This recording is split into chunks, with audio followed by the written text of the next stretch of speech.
하나님 말씀 보시겠습니다. 하나님 말씀은 신약성경입니다. 신약성경 사도행전입니다. 사도행전 2장. 사도행전 2장입니다. 32절부터 36절.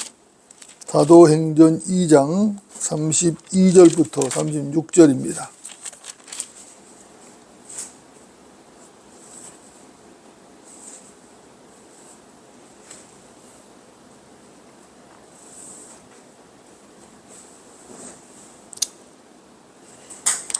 제가 받들어 읽겠습니다. 이 예수를 하나님께서 살리셨으니 우리 모두가 그 일에 관한 증인이라. 그러므로 그가 하나님의 오른손으로 높임을 받고 또 아버지로부터 성령의 약속을 받아서 지금 너희가 보고 듣는 이것을 부어주셨느니라. 다윗은 하늘들로 올라가지 못하였으나 스스로 말하기를 주께서 내 주께 말씀하시기를 내가 내 원수들을 내 발판으로 삼을 때까지 너는 내 오른편에 앉아있으라 하셨도다 하였으니 그러므로 이스라엘의 온 집이 분명히 알 것은 너희가 십자가에 못 박은 이 예수를 하나님께서 주와 그리스도가 되게 하신 것이라고 하더라. 아멘. 오늘 말씀의 제목은 최후의 표적을 보라입니다. 최후의 표적을 보라. 여러분도 어떻습니까? 사람들은 직접 보고 듣는 것을 좋아하죠. 사람은 자기 눈으로 보고 자기 귀로 듣고 직접 확인하는 것을 좋아하는 경향이 강합니다. 이유가 무엇인가? 왜 그런가? 그 이유는 간단하죠. 자기 눈과 귀를 신뢰하기 때문에 그런 것입니다. 물론 자기 눈과 귀로 직접 확인을 한다면은 확인하지 않은 것보다 신뢰할 수 있는 것도 사실입니다. 하지만 여기서 절대로 놓치면 안 되는 것이 하나가 있는데 그것은 자기가 직접 보고 들은 것도 때로는 오류가 있을 수 있다는 사실입니다. 이것을 절대로 놓치면 안 되는 것이죠. 사실 눈으로 보고 듣는 것보다 앞서야 되는 게 있습니다. 여러분들 그것이 뭔지 아시겠습니까? 그것은 바로 마음입니다. 눈과 귀는 마음의 지배를 받는 것입니다. 사람의 눈과 귀는 마음 상태, 그 사람의 마음 상태에 따라서 얼마든지 왜곡해서 보고 들을 수가 있습니다. 그래서 무엇보다도 바른 마음을 갖는 것이 매우 중요하다고 말씀드릴 수 있는 것이죠. 여러분 어떻습니까? 표적이 뭐죠? 표적이라는 것은 사인인데 표적은 무엇인가를 말할 때 쓰는 도구인 것입니다. 이스라엘은 표적으로 시작된 민족이죠. 하나님께서 이스라엘을 선택해서 이집트에서 종살이하는 그 이스라엘 백성들을 불러내셨는데 이때 표적으로 그들을 불러냈습니다. 모세를 보낼 때에 어떻게 하셨습니까? 모세가 막대기를 땅에 던지면 뱀이 되게 하셨죠? 그 뱀의 꼬리를 또 잡으면은 다시 막대기가 되게 하셨습니다. 뿐만 아니죠. 모세가 자기 품에 손을 넣었다 꺼내면 뭐가 됐어요? 문둥병이 발했죠. 다시 또 손을 넣었다 꺼내면 문둥병이 싹 나와버렸습니다. 그것뿐이 아니죠. 강물을 떠다가 마른 땅에 쏟으면 뭐가 됐어요? 피가 되었단 말입니다. 이런 표적들을 통해서 이스라엘 백성들을 하나님께서 인도해 내셨던 것입니다. 따라서 이스라엘 민족은 그 표적을 소리를 마음을 기울여야 했던 것이죠. 그 표적에 마음을 기울이고 그 표적이 무엇을 의미하는지 그 소리를 경청을 해야만 했던 것입니다. 모세는 이집트를 탈출할 때에 분명히 하나님의 그 표적, 그 백성들을 하나님의 그 표적으로 인도를 했습니다. 신명기 18장을 좀 보겠습니다. 신명기 18장, 구약성경. 신명기 18장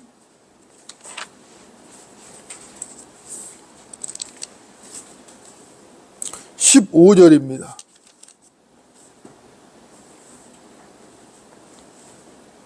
신명기 18장 15절. 제가 받들어 읽겠습니다.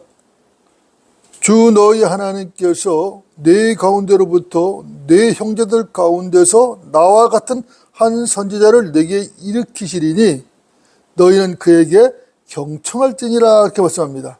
자, 나와 같은 한 선지자를 일으키겠다고 말씀하신 거죠. 여러분들 어떻습니까? 이 구절에 지금 나와 같은 한 선지자라는 말이 나왔습니다. 이 말은 무슨 말이죠? 모세와 같은 선지자라는 말이죠. 모세는 예언적으로 아주 중요한 말씀을 지금 이 신명기에 기록을 한 것입니다. 여기서 한 선지자라는 말은 어느 특정한 선지자를 말하는 것이죠. 여러 중에 그런 선지자가 아니라 어떤 특정한 선지자입니다. 특정한 선지자인데 이 선지자는 다른 선지자와는 특별하게 구별되기 때문에 한 선지자라고 지금 말을 하고 있는 것입니다. 여러분들, 모세와 같은 한 선지자. 이 선지자가 누구죠? 예수님이시죠. 그죠? 예. 모세와 같은 한 선지자는 예수님을 말하는 겁니다. 모슬렘 이맘들과 울라마들은 마호메트가 모세와 같은 한 선지자로 주장을 하거든요. 하지만 그건 헛소리죠. 아무리 그들이 그렇게 헛소리를 떠들어댄다도 그것은 어림도 없는 소리입니다. 이맘이라는 것은 모슬렘, 이슬람 지도자를 말하는 것이거든요. 그리고 이 울라마라는 것은 이슬람 율법학자를 말하는 겁니다. 그런데 그들이 뭐라냐면 그 마호메트가 모세와 같은 한 선지자라고 주장을 하는 것이에요. 그러나 그건 어림도 없는 얘기죠. 마호메트는 간질병 환자였죠. 문맹자였습니다. 글도 모르는 자였어요. 그는 가늠하는 자였죠. 그는 살인자에 불과한 것입니다. 신구약 성경에서 모세와 같은 한 선지자는 주 예수 그리스도로 밝혀지고 있는 것입니다. 이것은 성경의 증거로 판명이 된 것이죠. 누구 개인의 주장이 아니라 성경이 스스로 증거하고 있는 것입니다. 여러분도 어떻습니까? 무엇인가 어떤 사실을 확증하려면 증인이 필요하죠. 몇 명의 증인이 필요하죠. 최소한 두 명 이상의 증인이 필요한 것입니다. 우리는 여기서 스테판의 증거를 주목할 필요가 있어요. 사도행전 7장 37절을 보면은 주 너희 하나님께서 너희 형제 가운데서 나와 같은 한 선지자를 너희에게 일으키시리니 너희는 그의 말을 들으라고 이스라엘 자손에게 말한 그가 이 모세라고 하면서 설교를 했거든요. 이 말은 무슨 말이죠? 이 말은 스테판이 이스라엘 백성들에게 예수 그리스도를 증거하는 설교 중에서 한 말이거든요.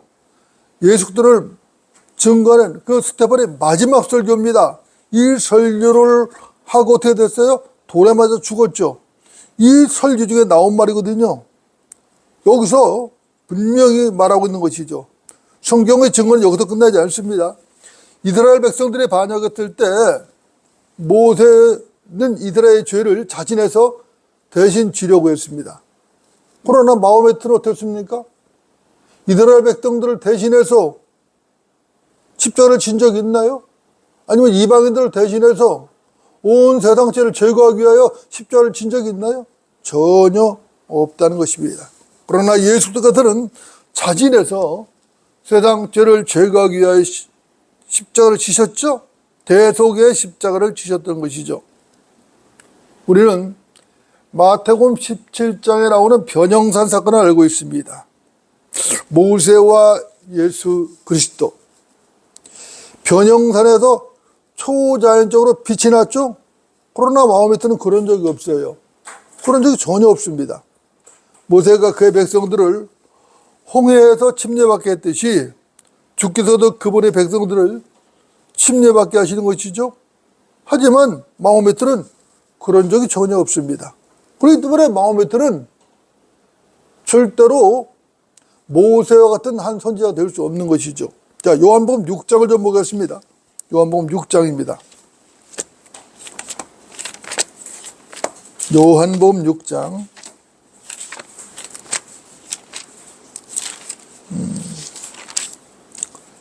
14절 15절입니다. 요한복음 6장 14절 15절.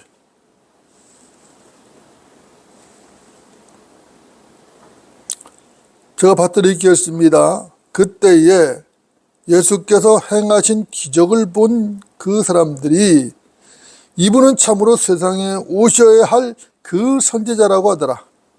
그러므로 예수께서 그들이 와서 자기를 억지로 데려다가 왕으로 세울 줄 아시고 혼자서 다시 산으로 가시니라. 이렇게 말씀하고 있습니다. 자, 여기 14절에 나온 그때라는 말이 있죠. 그때에. 그때 언제죠? 그때는 예수님께서 보리빵 5덩어리와 작은 물고기 2마리를 가지고 5,000명을 배부르게 먹이시고 12광주리를 남기신 그때를 말하는 것이죠. 자, 보리빵 5덩어리와 작은 물고기 2마리를 가지고 5,000명을 배부르게 먹였다 이거예요. 그리고 12광주리를 남았다 이거예요. 이건 기적이죠. 이건 기적인 얘기죠. 어떻게 보리빵 5덩어리야 작은 물고기 2마리를 가지고 5,000명을 먹일 것이며 거기다가 어떻게 더군다나 12광주리를 남길 수가 있겠어요. 이건 기적입니다. 이것은 사람의 능력으로는 불가능한 것이죠.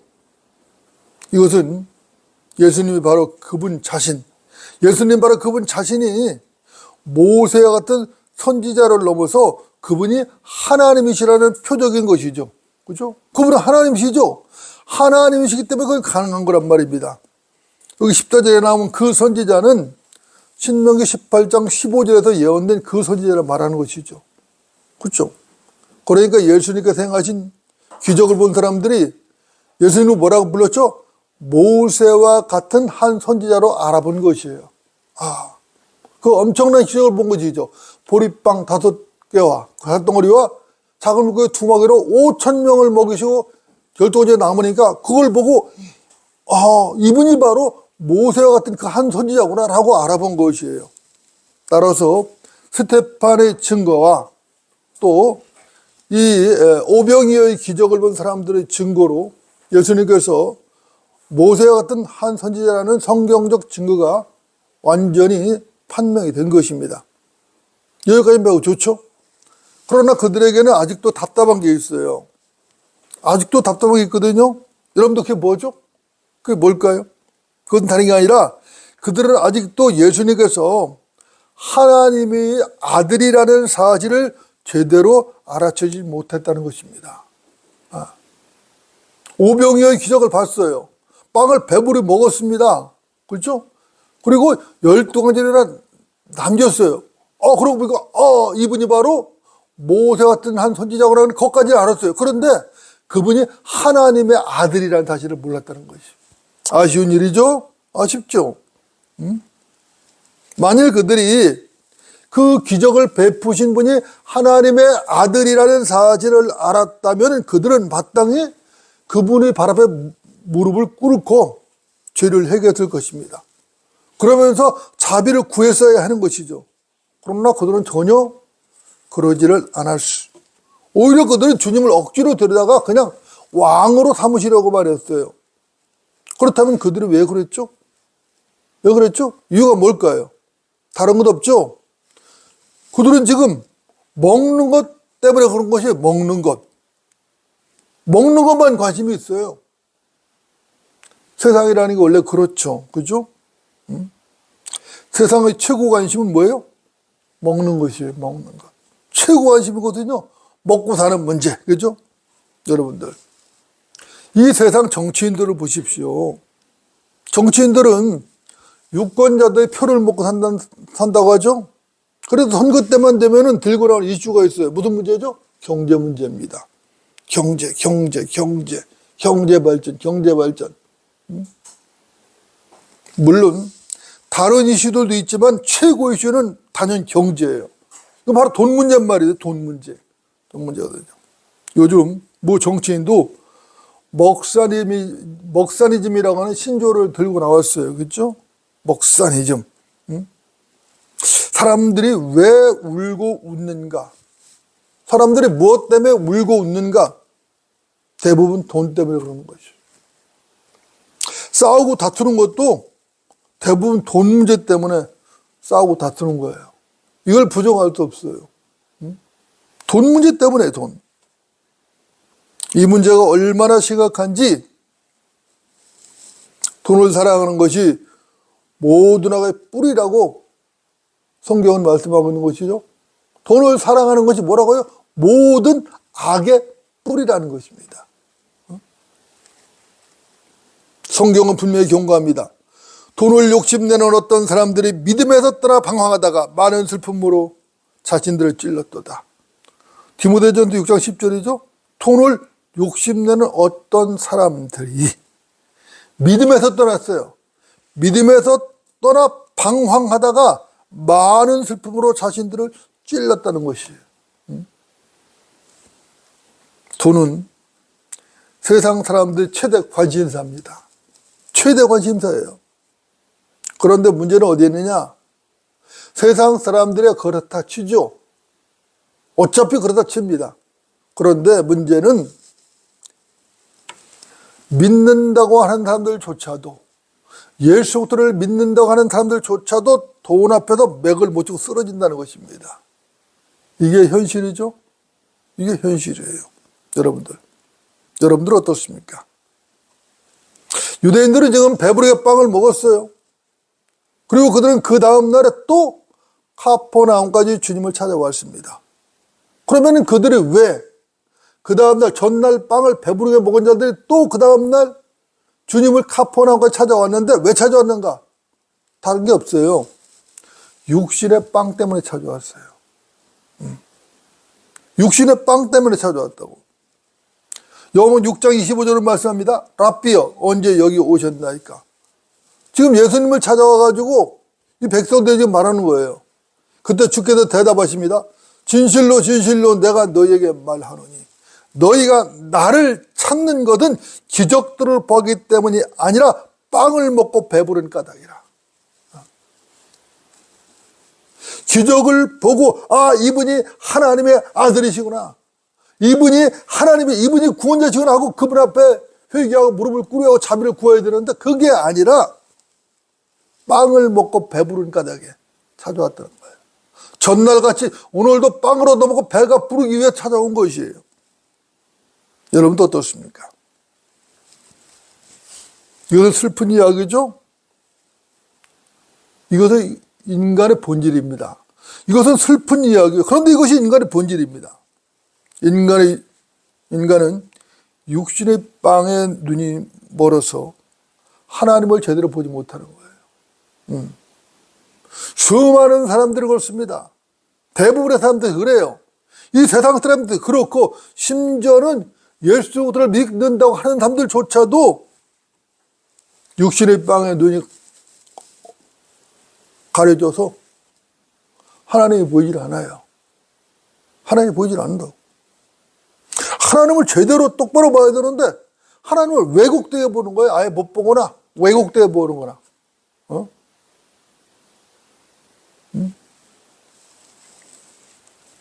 이것이 타락한 인간의 전형적인 모습이죠.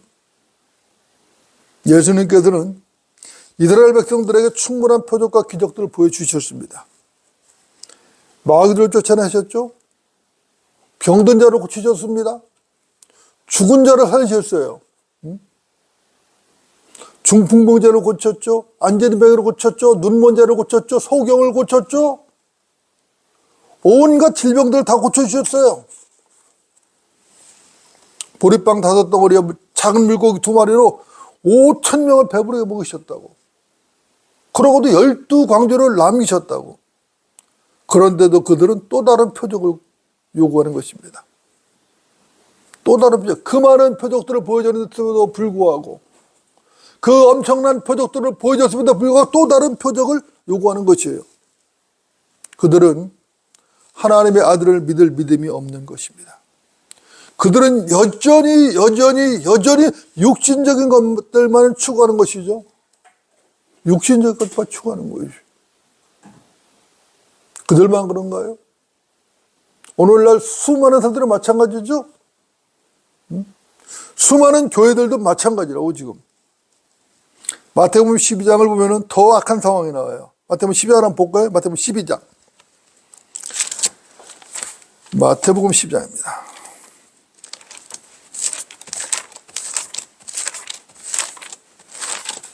마태복음 12장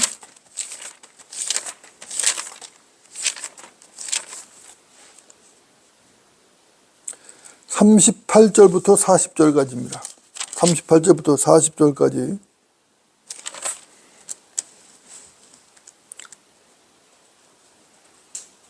저 받들어 읽겠습니다. 그때 서기관들과 바리새인들 몇 사람이 대답하여 말씀드리기를, 선생님, 우리는 선생님에게서 표적을 보기 원하나이다 라고 하더라.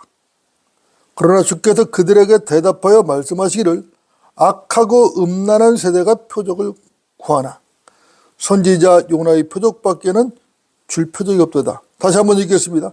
악하고 음란한 세대가 표적을 구하나 선지자 요나의 표적밖에는 줄 표적이 없도다.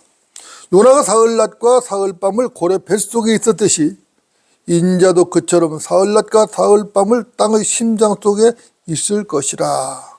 이렇게 말씀하셨습니다. 여러분도 어떻습니까? 이스라엘 백성들은 표적으로 시작된 민족이죠. 그들이 표적을 구하는 것은 그 자체만으로는 문제될 게 없습니다. 크게 문제될 게 없어요. 그런데 여기서 예수님이 책망을 하시잖아요. 그죠? 책망을 하십니다. 그러면 여러분이 책망하는 이유가 뭐죠? 책망하시는 이유가 뭐예요? 이스라엘은 표적으로 시작됐기 때문에 이스라엘 민족들은 표적을 구할 수 있어요. 그런데 예수님이 책망을 하시거든요. 그 이유가 무엇이라는 거죠? 이유는 간단한 것이죠. 지금 표적을 보여달라고 요구하는 사람들은 위선자인 서기관들과 바리새인들이에요. 이들은 어떤 표적을 보여줘도 절대로 믿지 않겠다고 마음을 정한 자들이에요. 어떤 표적 보여도 소용없어요. 믿을 마음이 없어요. 단지 어때요? 시비를 걸기 위해서 지금 표적을 요구하고 있는 거예요. 이들은 위선자들이죠. 주께서는 이미 충분한 표적들을 보여주셨어요. 앞에서도 말씀드렸습니다. 소경의 눈을 뜨게 하셨어요. 귀머거리를 듣게 하셨다고. 그렇죠? 중풍병자를 고치셨어요. 마귀 들린 자에 마귀를 쫓아내셨어요. 그렇죠? 죽은 자를 살리시다고 심지어는, 그죠? 그런 표적들을 충분히 보이셨다고. 그런데도 이들은 또다시 표적을 요구하는 거죠. 그들은 어떻게든 예수님을 흠잡고 책잡기 위해서 표적을 요구하는 자들이죠. 이들이 바로 천국의 찬탈자들인 것입니다. 여러분들, 이것을 주님께서 모르시겠습니까? 우리 주님은 하나님이시죠. 그분은 전지전능하신 분이죠. 그분이 모르실 리가 없죠. 예수님께서 이들을 책망하시죠. 뭐라고 책망하셨어요? 독사들의 세대, 악하고 음란한 세대라고 지적하셨습니다. 이 독사들의 세대야. 악하고 음란한 세대라고 지적하셨어요. 그러면서 더 이상 보여줄 표적이 없다고 하셨습니다. 선지자 요나의 표적밖에는 줄 표적이 없다라고 주님께서 말씀하신 것이죠. 여러분들, 선지자 요나의 표적. 선지자 요나의 표적이 뭐죠? 그것은 예수님의 죽으심과 부활이죠. 예수님의 죽으심과 부활입니다. 요나는 문자적으로 죽었어요. 그리고 문자적으로 다시 살아났죠? 부활했단 말입니다. 요나서에 나오니 그 요나 선지자 말하는 것이 지금요. 그 요나는 문자적으로 분명히 죽었어요. 그러나 그는 문자적으로 다시 살아났습니다. 부활했어요. 요나는 문자적으로 사흘낮과 사흘밤을 고레 뱃속에 있었죠. 이 점에서 요나는 죽음에서 부활하신 예수 그리스도의 예표인 것이죠. 완전한 예표인 것입니다. 예수님께서는 이것을 지금 거론하고 계신 것이죠. 마태복음 12장에서 이것을 지금 거론하면서 위선자들을 책망하신 것입니다. 보통 대부분의 기독교들은 예수님께서 금요일에 십자가에서 죽으셨다고 배웠죠. 금요일에 예수님께서 십자가에 죽으셨다고 배웠어요. 그리고 일요일날 아침에 부활하셨다고 그렇게 배웠다고. 아무 생각 없이 그렇게 배우기 때문에 그렇게 철석같이 믿고 있는 것이에요. 그러나 틀렸죠? 그것은 오해입니다. 성경을 제대로 보지 않았던 것이죠. 성경을 제대로 배우지 않았던 것이에요. 그리고 로마 가톨릭의 주장을 그대로 가톨릭에서 가르치는 그대로 수용했기 때문에 이런 결과가 빚어진 것이죠. 가톨릭은 예수님께서 금요일에 죽으셨다고 가르쳤죠. 그래서 금요일을 성금요일이라고 가르치는 것입니다. 그래서 금요일에는 육식을 금하고 육식을 금하는 것이 그리고 단식을 하기도 합니다. 그러나 예수님은 금요일에 죽지 않으셨어요. 그분은 언제 죽으셨죠? 수요일날 저녁에 십자가에 매달려 죽으셨습니다. 여러분들 생각을 한번 해보십시오. 만약 예수님께서 금요일 저녁에 죽으셨다면 어떻게 사흘낮과 사흘밤을 땅의 심령 속에 계셨겠어요? 만약 금요일에 죽으셨다면 사흘낮과 사흘밤을 땅의 심령 속에 계실 수가 없는 것이에요. 예수님은 분명히 안식 후 첫날 일요일에 부활하셨잖아요. 맞죠? 네. 금요일에 죽으셨다면 사흘낮과 사흘밤을 땅의 심장 속에서 계시겠다고 하던 그 말씀은 거짓말이죠.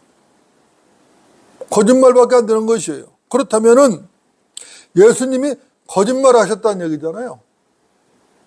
예수님이 거짓말 하셨다는 거예요. 마태복음 12장 40절을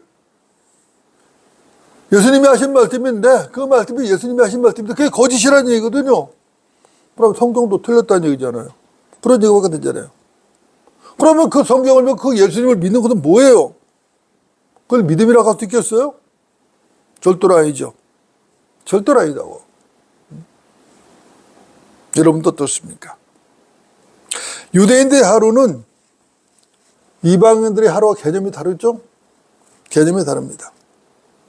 유대인들은 저녁 6시부터 다음날 저녁 6시까지를 하루로 계산하죠?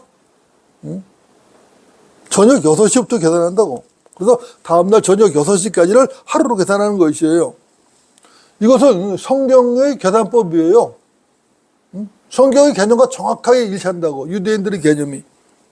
창세기를 보면은 하나님께서 분명히 말씀하시죠. 저녁과 아침이 되니 첫째 날이더라. 창세기 1장 5절이죠. 저녁과 아침이 되니 첫째 날이더라. 그죠? 그리고 저녁과 아침이 되니 둘째 날이더라. 창세기 1장 8절이죠.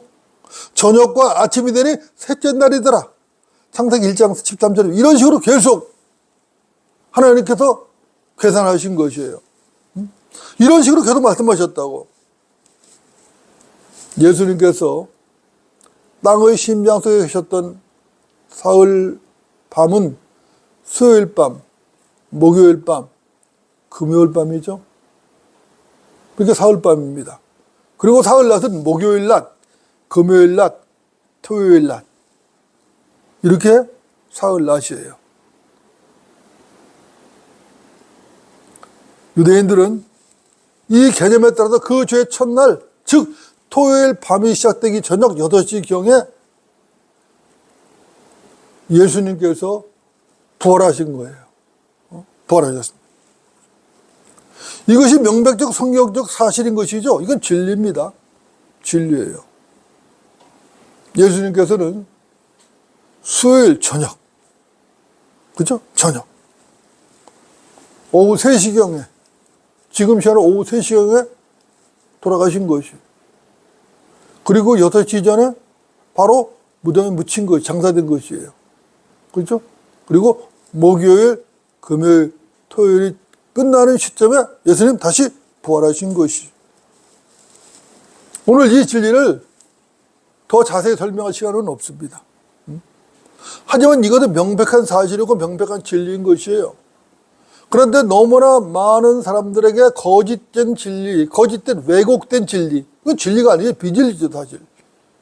이 비진리가 퍼져 있는 것이. 이 비진리가 교회를 꽉 덮고 있는 것이에요. 속은 것이죠. 누구에 속았어요? 로마 카톨릭에 속았죠. 카톨릭에 속았다는 누구에게 속은 것이? 마귀에게 속은 것이죠. 그렇죠? 자, 이제 오늘 본문 사도행전 2장을 보고 좀 정리를 하겠습니다. 사도행전 2장으로 다시 돌아갑니다. 사도행전 2장.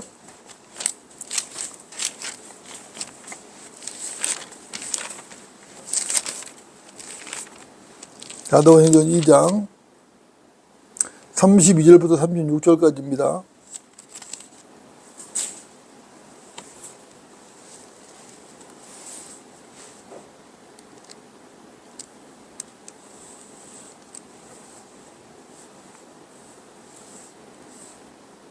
저부터 읽겠습니다. 이 예수를 하나님께서 살리셨으니 우리 모두가 그 일에 관한 증인이라. 그러므로 그가 하나님의 오른손으로 높임을 받고 또 아버지로부터 성령의 약속을 받아서 지금 너희가 보고 듣는 이것을 부어주셨느니라. 다윗은 하늘로 들려 올라가지 못하였으나 스스로 말하기를 주께서 내 주께 말씀하시기를 내가 내 원수들을 내 발판으로 삼을 때까지 너는 내 오른편에 앉아있으리라 하셨도다 하였으니 그러므로 이스라엘의 온 집이 분명히 할 것은 너희가 십자가에 못 박은 이 예수를 하나님께서 주와 그리스도가 되게 하신 것이라고 하더라. 이렇게 말씀하고 있는 거죠. 자, 여러분들 어떻습니까? 이 본문은 베드로의 설교 내용이죠. 설교 내용 일부입니다. 베드로는 자신을 비롯한 사도들의 증인이라고 했어요. 무슨 증인이죠? 자, 베드로를 비롯한 사도들 무슨 증인이에요? 부활의 증인이란 말이에요. 베드로는 아주 분명하게 말하는 것이죠. 이스라엘의 온 집이 분명히 할 것은 너희가 십자가에 못 박인 이 예수를 하나님께서 주와 그리스도가 되게 하셨다는 거예요. 너희가 예수를 십자가에 못 박고 죽였지만 하나님께서 그를 부활하게 하셔가지고 주와 그리스도가 되게 하셨다는 거예요. 베드로는 이렇게 분명하고 단호하게 선포를 했던 것이죠. 이미 말씀드렸지만 요나의 표적은 예수님의 죽으심과 부활의 모형이라고 그랬습니다. 그런데 요즘 부활을 믿지 않는 사람들이 많죠. 심지어는 교회에 다닌다고 하는 사람들조차도 상당수가 부활을 믿지 않는다. 상당수가. 목사라고 하는 사람들조차도 상당수가 부활을 믿지 않는다.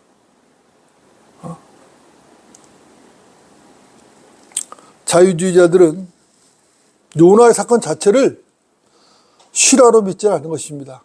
실화로 받아들이지 않아요. 그들은 요나의 사건을 갖다가 전설이라고 하거나 설화라고 말하는 것이에요. 이것이 자유주의 신학교도 가르치는 신학인 것이. 요나의 사건이 전설이고 설화라면은 결국은 예수님의 부활과 죽음과 부활도 전설이고 설화가 된 것이죠. 왜? 요나의 사건은 예수님의 죽으심과 부활의 모형, 십자가 사건의 모형이기 때문에 그렇습니다. 응? 하지만 그들이 틀렸죠. 요나의 사건은 실화입니다. 사실입니다. 이거 하나님 말씀이에요. 하나님 말씀은 거짓이 있나요? 없나요? 없죠. 다 사실인 것입니다. 진실이에요. 예수님께서 이 사건을 실화로 규정을 하셨죠? 사실로 규정을 하셨다고. 그러니까 다른 주장은 필요가 없어요. 성경은 하나님 말씀이죠? 성경은 절대 무한 진리입니다. 성경이 고래를 물고기로 했다면은 고래는 물고기가 분명한 것이에요. 요나서는 물고기가 요나를 삼켰다고 기록했거든요. 요나서 1장 17절을 보면은 분명히 그렇게 기록되어 있습니다. 큰 물고기가 요나를 삼켰다는 것이에요. 그런데 예수님께서는 마태복음 12장 40절에서 그 물고기를 뭐라 그랬어요? 고래라고 그러셨거든요. 고래라고 하셨어요. 이것은 킹 제임스 성경을 보면 알 수 있어요. 킹 제임스 한번 보시라고요.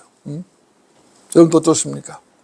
세상에 알고 있는 과학적 상식으로는 고래는 물고기가 아니죠. 고래는 뭐죠? 물고기가 아니라 포유동물이라고. 포유동물입니다.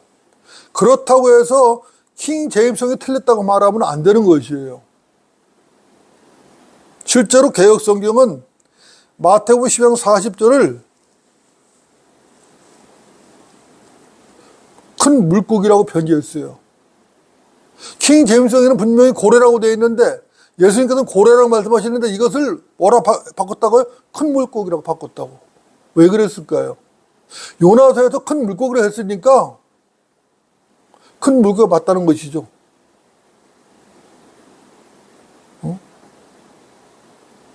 그래서 그렇게 바꿔놨어요. 성경을 믿지 않는 학자들은 과학적 상식에 성경을 꿰맞추기를 좋아하죠. 그래서 그들은 헬라어 사전까지 바꿔버렸어요.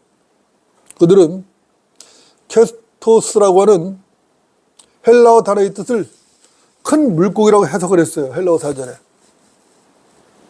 그래놓고 마치 킹 제임스 성경이 오류고 틀린 것처럼 호도를 하고 있는 것이거든요. 그러나 헬라어에는 사실상 캐토스예요. 헬라어 캐토스에는 고래라는 뜻이 있어요. 고래라는 뜻이 있다고. 성경이 이것을 분명하게 증거를 하고 있는 것이죠. 그래서 예수님께서는 분명히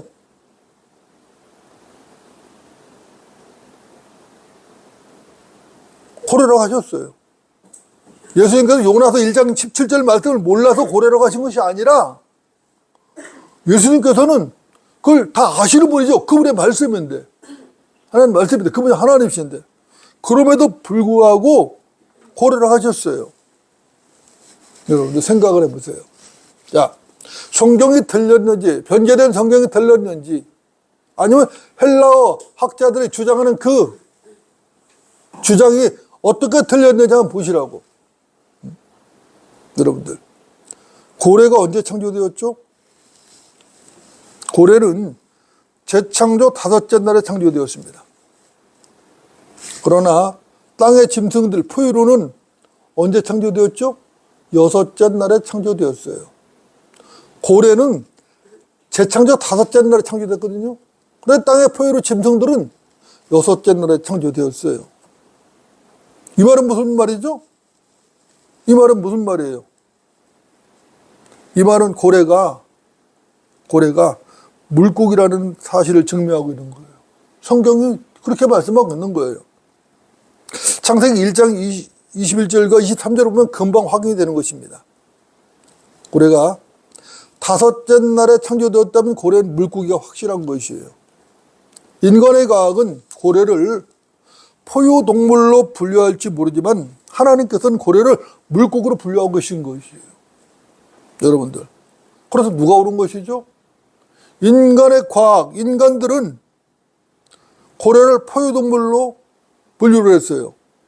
그런데 하나님은 고래를 물고기라고 하셔요. 그럼 누가 맞는 것이에요? 하나님이 맞는 것이 인간이 맞는 것이에요. 당연히 하나님이 옳으신 것이죠? 하나님이 옳으신 거라고. 하나님과 인간의 의견 충돌할 때 언제나 하나님이 옳으신 것입니다. 여러분들 맞습니까? 요나는 고래 뱃속에 있었습니다. 이것은 예수님이 죽음과 연결되죠? 요나는 분명히 고래 뱃속에서 죽었어요. 요나는 이것을 갖다가 내가 지옥의 뱃속에서 부러지졌다고 요나서 2장 2절에 기록하고 있어요. 내가 지옥의 뱃속에서 부러지졌다는 거예요. 예수님께서도 분명히 십자가에서 죽으시고 땅의 심장 속으로 들어가셨죠?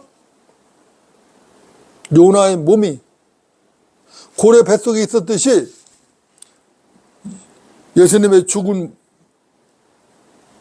몸도 무덤에 있었어요. 하지만 예수님의 혼은 땅의 심장 지옥에서 세상 죄를 처리하신 것이.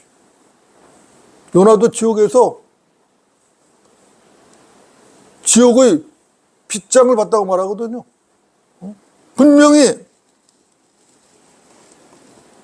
예수님께서는 그 혼이 땅의 심장으로 가셔서 지옥에서 죄를 처리하시고 오신 것이. 그리고 성경대로 셋째 날에 부활하셨죠. 무덤에서 부활하셨습니다.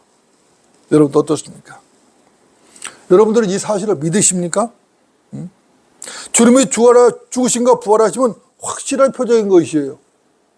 더 확실한 표적은 있을 수가 없어요. 최고의 표적이고 최후 마지막 표적이거든요. 그분이 세상 죄를 제거하러 오신 하나님의 아들이십니다. 그분이 창세기 15장 때 약속된 여자이시죠. 그분이 창세기 15장 때 약속된 여자이시라는 확실한 증거인 것입니다. 표적이에요. 그래도 그분은 살아나신 것이에요. 여러분들, 그분이 여러분의 주와 그리스도가 맞습니까? 분명히 하나님께서는 그분을 살리셔서 주와 그리스도가 되게 하셨다고 말씀했어요. 그렇죠? 그분은 살아나셨다 이거예요. 사람들이 예수님을 십자가에 달아 죽였지만은 그래도 무덤에 장사 지냈지만 그분은 살아나셨다 이거예요. 그래서 하나님께서 그분을 주와 그리스도가 되게 하셨다 이거예요. 여러분들 그분이 여러분들이 그리스도가 맞느냐 이 말이에요. 여러분이 주가 맞느냐 이 말인 것입니다. 우리는 이 점을 확실하게 정리를 해야 하는 것입니다.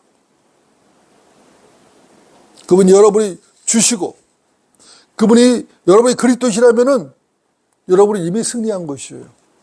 왜 그렇죠? 그분이 승리하셨기 때문에 그렇습니다. 예수부터까지 십자가에서 승리하셨죠? 죽음을 승리하셨어요. 그렇기 때문에 그분이 여러분이 주와 그리스도가 되셨다면은 여러분도 승리하신 거예요, 이미. 이것을 알아야 되는 것이죠. 이것을 확실하게 믿어야 되는 것입니다. 확실한 믿음으로 승리를 확정하며 살아가는 성도들이 되어야 되는 것이죠. 우리 바른 침례교회 성도들은 이 믿음을 가지고 승리하며 살아가야 되는 것이. 언제까지? 주님 오실 때까지.